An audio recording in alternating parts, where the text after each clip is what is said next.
তৃতীয় বৰ্গৰ এডিআৰই পৰীক্ষা সমাপ্ত হ'ল। এতিয়া মই এটা নতুন কথা ক'ব খুজিছোঁ।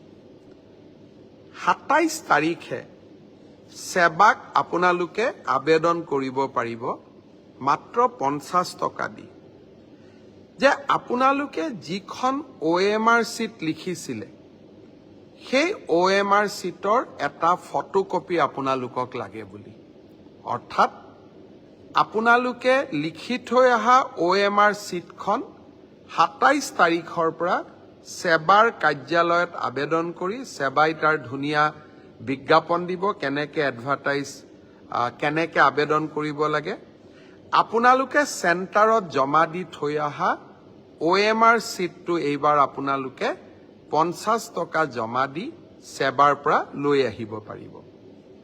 ফটোকপিৰ খৰচ 50 টকা।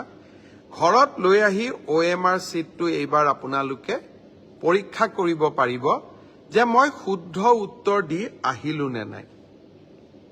শুদ্ধ উত্তৰটো কি?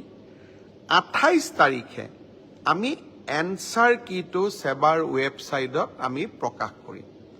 অৰ্থাৎ 27 তাৰিখৰ পৰা আপোনালোকে OMR চিটখন আবেদন কৰি সেৱাৰ পৰা ল'ব পাৰিব।